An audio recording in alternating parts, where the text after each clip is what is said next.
Damos início a mais um programa Anatomia do Poder, que vai ao ar de todos os estados do Brasil há 11 anos.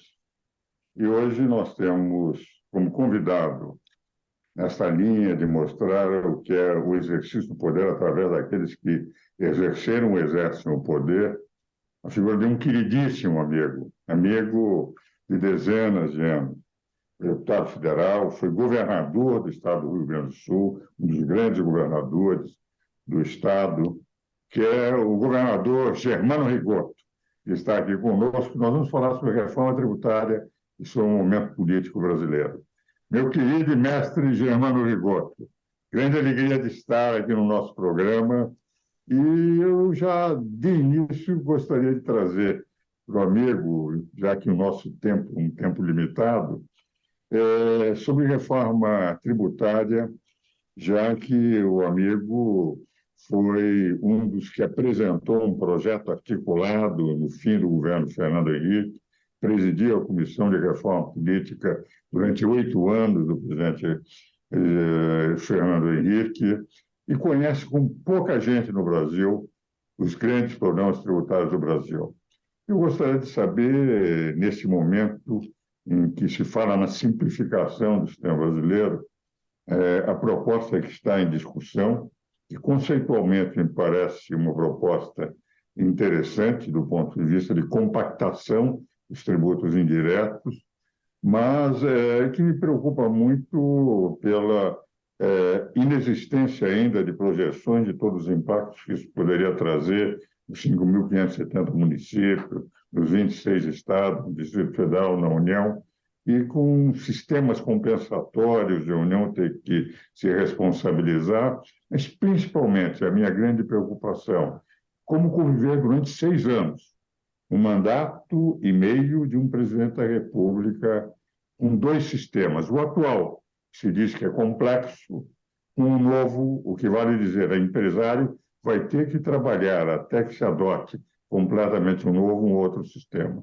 São preocupações que eu quero levar para um entendedor de matéria tributária, que é o meu amigo Germano Rigotto. Bem, Ives, primeiro, a alegria de poder falar. Quando falou em mestre, meu mestre é o doutor Ives Gandra Martins, uma pessoa que eu tenho um carinho, um respeito enorme.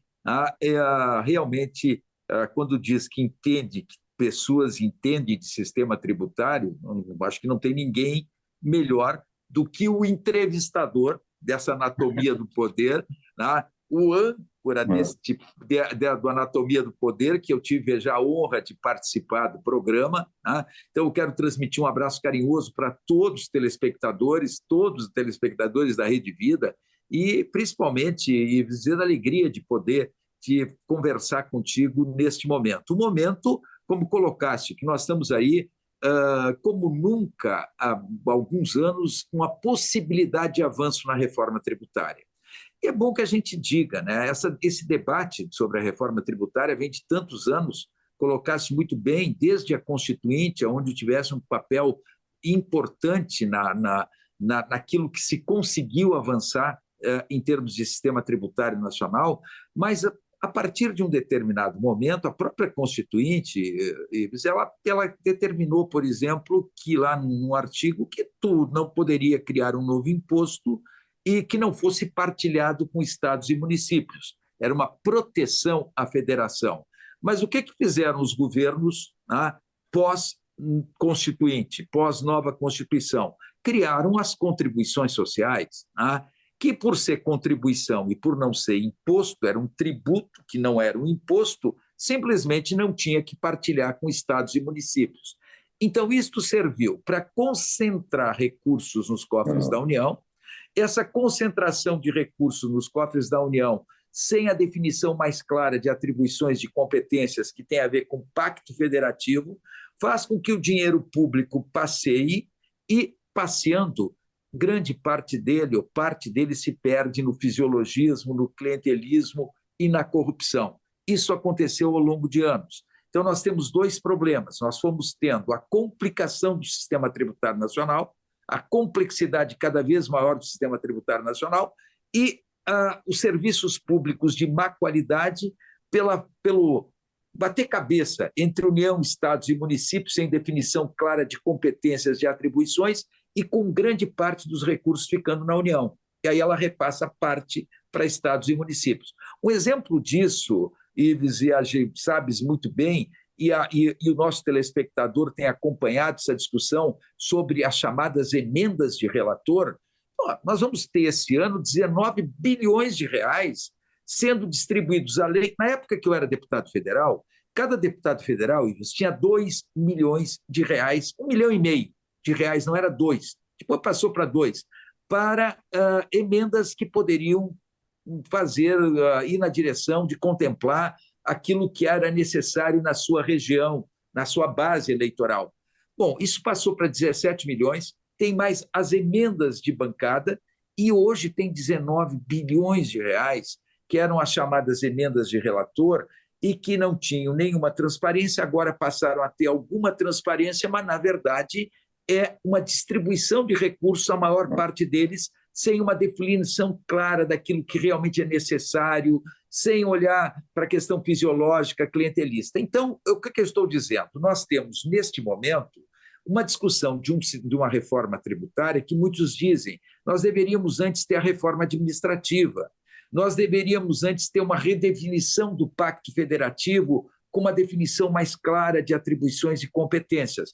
Eu até concordo em parte com isso, mas também eu entendo que rediscutir Pacto Federativo talvez seja tão mais difícil que reforma tributária.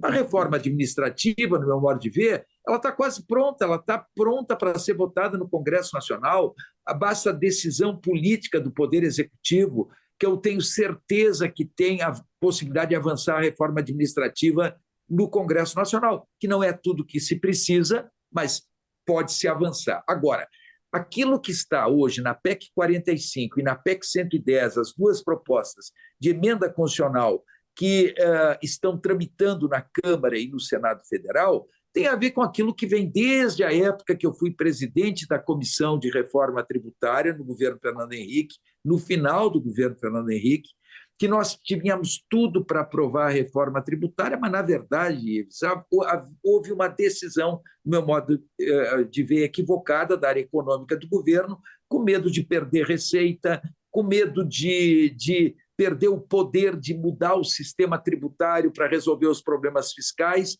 e houve uma posição conservadora, né? E simplesmente não houve o avanço, não aconteceu o avanço da reforma tributária como poderia ter acontecido. Mas qual era o objetivo naquele momento? Era simplificar, racionalizar o sistema tributário, diminuindo o número de tributos que recaem sobre o consumo, criando um grande IVA federal, né? Ou até um IVA dual, federal e estadual.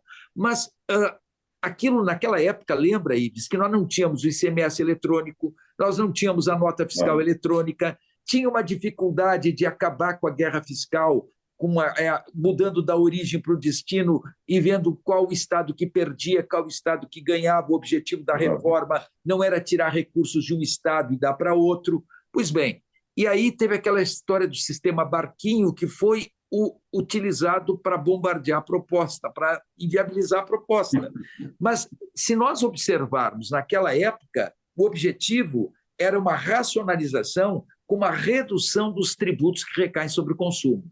Quer dizer, nós não estamos falando no imposto de renda, nós estamos falando no imposto sobre patrimônio, nós estamos falando na tributação sobre o consumo.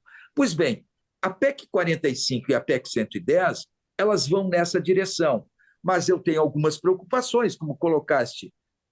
Toda reforma tributária vai necessitar de transição. Tu não tem como mudar o sistema tributário de um ano para o outro, alterando toda a estrutura tributária do país. Não tem como fazer isso. Vai ter que ter uma transição. Tá? Tem dois tipos de transição. A transição para compensar possíveis perdas dos entes federativos, de estados e municípios, isso é uma coisa, e a outra transição é da implementação do novo sistema tributário nacional. Então, tu vai ter que ter transição. Agora, eu tenho uma preocupação, tem que ficar muito claro nessa discussão no Congresso Nacional, que seja a PEC 45, que seja a PEC 110, tem que ficar muito claro como é que vão conviver os dois sistemas. Tá? Qual o tempo de transição onde nós teremos que conviver com dois sistemas tributários. Então, esta é uma preocupação que colocaste que eu tenho também. Tá? Segunda preocupação, a calibragem de alíquotas. Tá? Mesmo que a alíquota não vá para dentro da Constituição, não esteja no texto constitucional, tu não pode votar no escuro, tá? E ter, de repente, um comprometimento de um setor ou outro com aumento de carga tributária. Então, são questões que, quando se fala, olha, até julho, a Câmara Federal tem condições de votar essa proposta de reforma tributária, eu não acredito nisso.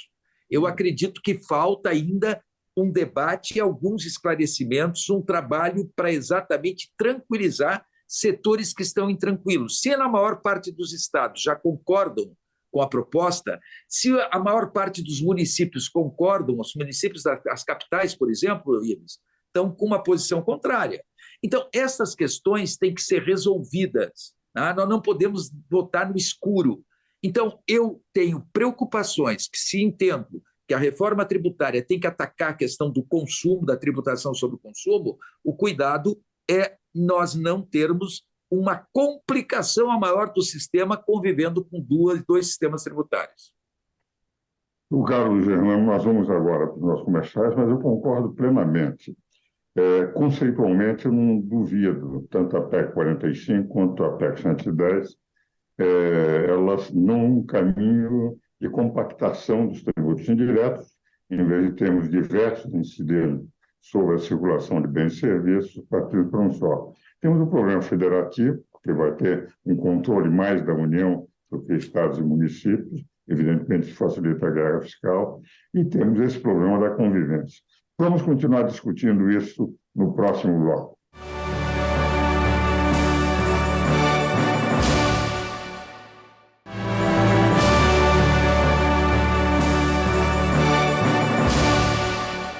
Damos continuidade ao programa Anatomia do Poder. Hoje, um queridíssimo amigo, que foi governador do Rio Grande do Sul, um grande governador e um belíssimo deputado federal, conhecedor profundo de direito tributário.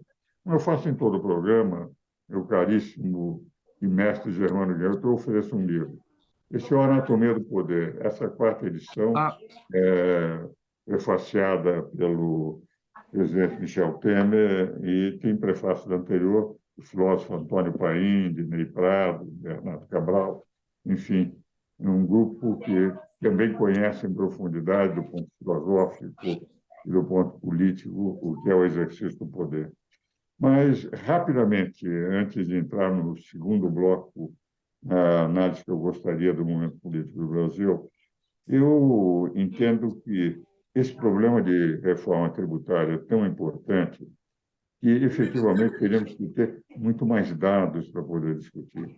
Para os setores que estão preocupados, as projeções, hoje, com tanta evolução digital no país, velocidade de se poder, os cálculos fazer, as repercussões, considerando, por exemplo, o orçamento dos municípios e dos estados dos últimos tempos, para saber aquilo que acontecerá com a adoção. Agora, isso acho que seria possível até na mudança com algumas regras de transição, como foi feito em 88. Fizeram no ato completar as disposições transitórias alguma outra. Agora, a convivência de dois sistemas, num momento de crise financeira internacional, num momento de crise econômica e queda do PIB mundial, uma guerra que demonstra que não vai terminar tão cedo entre Rússia e Ucrânia, porque é o Ocidente contra o Oriente, Rússia, China contra a OTAN. É evidente que não se pode pensar em complicar ainda mais o sistema. 6 anos, porque o simples fato de manter esse sistema atual, um acréscimo, o mais simples que venha a ser, um sistema novo, que tem que ser acrescentado, que tem que ser estudado, que tem que ser apresentado. Então, vão aumentando o tributo de um lado, decrescendo de outro, as próprias projeções de decréscimo, é algo que teríamos que ter mais dados do que. Então, aquilo que eu apoio conceitualmente me preocupa como você na aplicação. Mas eu gostaria, meu caro Germano, saber a sua posição e a sua opinião sobre o momento difícil que nós estamos vivendo em que todos esperavam o Lula pragmático, o seu primeiro mandato, em que, quando entrou, ele conseguiu uma pacificação, trouxe o Henrique Meirelles, pacificação com o mercado, com o setor empresarial, e foi considerado um governo, os 2 primeiros anos, os 2 primeiros mandatos, com todas as críticas, incomensuravelmente melhor do que foi o governo da presidente Dilma. Agora nós temos um homem vingativo, que não pacifica, que continua atacando o mercado, não apresentando até agora, 3 meses depois, uma âncora fiscal, trazendo problemas sérios, evidentemente, para a própria política monetária, porque um país vive de uma política orçamentária tranquila e uma política monetária estabilizadora. Nós não estamos tendo uma das pernas desse andar. Qual é a sua opinião e como é que você vê esse momento? Com preocupação. Na verdade, a minha preocupação, Ives, foi porque na verdade, durante a campanha eleitoral, eu sempre entendia, trabalhei, mostrei que o país precisava de um processo de pacificação política. E os dois extremos, as duas candidaturas, mais à direita e mais à esquerda, não representavam essa possibilidade de pacificação. Então, tanto no primeiro como no segundo turno, eu não mudei de posição. Tá? Eu entendia que nós tínhamos que caminhar por um caminho de centro e de um centro que significasse a possibilidade de reduzir esse processo de radicalização no país. Não deu, não fui vencedor nesse processo, tá? E nós tivemos a eleição do presidente Lula, eleição com uma pequena diferença, tá? O que faz com que o presidente Lula assuma a presidência da República, talvez com um presidente que tenha, ao longo desses anos todos, um limite muito pequeno para erro, muito pequeno, pela rejeição, pela oposição de grande parte da população, que não votou nele, tá? Pelo processo de radicalização política que se mantém. Tá? Então, muito difícil, ele é um presidente que tem um limite para errar muito, muito pequeno. E parece que não se deu conta disso, tá?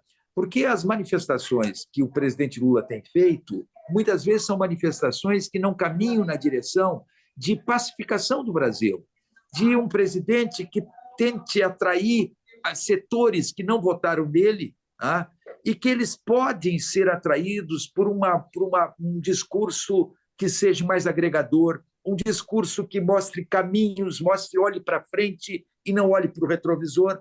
Mas o presidente Lula assume e fala mais no Bolsonaro, tá, do que naquilo que efetivamente deve ser a preocupação do novo governo de enfrentar todo esse quadro que nós estamos vivendo, um quadro internacional que é bem diferente de 2003, quando o presidente Lula assumiu. Tá?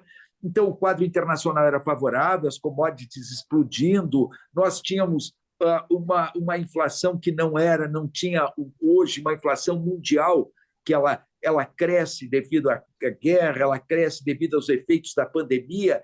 Quer dizer, então nós temos um quadro muito diferente a ser enfrentado agora. E o presidente, no meu modo de ver, ele tem que ter um discurso que olhe menos para trás e olhe mais para frente, mais para o futuro, que olhe menos pelo retrovisor e caminhe para o processo de ajudar nesse processo de pacificação do Brasil. Então, a questão da âncora fiscal. A âncora fiscal, o teto de gastos, que foi o limite para o teto de gastos, que foi algo importante conquistado no governo Temer, ele já tinha sido desvirtuado. Quer dizer, a pandemia, o processo eleitoral já desvirtuaram todo esta âncora fiscal. Então, estava claro que tu tinha que fazer modificações, que tu tinha que buscar uma nova âncora fiscal. Mas eu não acredito que deva demorar tanto para isso. Já deveríamos ter tido esta âncora fiscal anunciada. Ficou para abril, tá? Ficou para depois da volta do presidente da China, tá? Mas nós não podemos perder tempo. Tá? E um governo, no meu modo de ver, tem que se preocupar com o social, que é compromisso maior do presidente Lula, mas com responsabilidade fiscal. Se não tiver responsabilidade fiscal, com certeza nós poderemos ter um prejuízo maior para aqueles que seriam o objetivo maior do governo de cuidar dos mais necessitados, daqueles que realmente têm menor renda. Então, eu diria, esta questão desculpe que o meu cachorrinho resolveu atrapalhar aqui, mas essa questão que nós temos da âncora fiscal, Ives, é uma âncora fiscal que já deveria ter ocorrido e que tem que mostrar responsabilidade fiscal do governo. Responsabilidade social, sim, mas com responsabilidade fiscal. O presidente, no meu modo de ver, tem que falar nas questões de governo, tem que falar em questões de projetos de governo na área de educação, na saúde, na infraestrutura e principalmente na área econômica, e menos em outras questões. Tá? Infelizmente, eu tenho uma preocupação muito grande com cada manifestação que tem feito o presidente Lula, porque não são manifestações, no meu modo de ver, que ajudam nesse momento a que a gente tenha uma reversão de um quadro preocupante internacional, com efeitos no Brasil e com situações que nós temos que enfrentar, ainda que vem desde a pandemia. Tá? Então, é preocupante isso. Eu espero que o presidente mude esse foco, tá? Volte da China e imediatamente anuncie essa nova âncora fiscal que o ministro Haddad está trabalhando, tá? E, principalmente, se eu acho que o juro está alto, 13,75%, que vai ser mantido pelo Copom, pelo Banco Central, tá? Esse 13,75% é alto, não precisaria estar neste patamar, mas não se reduz juro com canetaço. Tá? O Roberto Campos Neto é um grande presidente do Banco Central. A autonomia do Banco Central foi um grande avanço que não pode ter retrocesso. Tá? Então, não é atacar o Roberto Campos Neto, não é dizer que tu pode reduzir rapidamente as taxas, a Selic, a taxa básica de juros. Não, tu tens que construir formas de efetivamente ter um juro mais baixo, o juro real, que hoje é o maior juro que nós temos no mundo, é o juro real do Brasil. Então, nós temos que construir, e isso se constrói, Ives, com responsabilidade fiscal. Isso se constrói com um discurso que não seja um discurso contra o mercado. Isso se constrói com um discurso que caminhe para um processo de pacificação do Brasil. Estou preocupado e acho que é hora do presidente, quem sabe, voltar da China com um discurso bem diferente. Meu caro Germano, você sabe que o que eu sempre gostei na nossa vida de amizade comum e de reflexão sobre o Brasil é exatamente isso. Raramente divergimos, talvez um pouquinho no final da proposta de reforma tributária, mas nunca mais, sempre concordando plenamente. Concordo inteiramente com o que disse e acho que o presidente tem que pensar, lembrando-se aquilo que disse. Nós temos 150 milhões de eleitores no Brasil. Ele teve 60 milhões de votos, que representa 40% do eleitorado. Bolsonaro teve 58 milhões, 39% do eleitorado. Mas 60% do eleitorado não votou no presidente Lula. Muitos não foram votar porque estavam desiludidos. E dos que foram votar, se somássemos os 58 milhões mais os 7 milhões que forem votar em branco, nós temos 65 milhões contrário aos 60 milhões. Mais uma razão para que ele partisse para a pacificação, para tentar ser o presidente do Brasil, e não dos 40 milhões que votaram nele. Meu caro Germano, estamos chegando ao fim do tempo. Quero agradecer de coração a sua participação mais uma vez no nosso programa. Meus caros Eu que agradeço, Ives, eu que agradeço essa oportunidade, quero me colocar à tua inteira disposição, o carinho, o respeito que tenho pela figura do Dr. Ives Grandara Martins, que é uma pessoa que eu aprendi a respeitar e, mais do que a respeitar, ouvir. Tá? Eu me coloco à sua disposição e transmito um abraço muito carinhoso a todos os telespectadores, a gente esperando que, quem sabe, na nossa próxima conversa, a gente tenha um ambiente melhor, um ambiente pacificado, um ambiente sem tanta radicalização no Brasil, que não faz bem para o nosso país, toda essa radicalização de lado a lado. Tá? Então, muito obrigado, Ivo, pela oportunidade e um abraço carinhoso para ti e para todos os telespectadores da Rede Vida. Agradeço muito e senhores telespectadores perceberam a amizade e a admiração, que também é recíproca, é verdadeira, que eu tenho pelo governador Germano Rigoto. Meus caros telespectadores, depois do brilhantismo desse programa e dessa entrevista, eu os espero novamente no próximo domingo.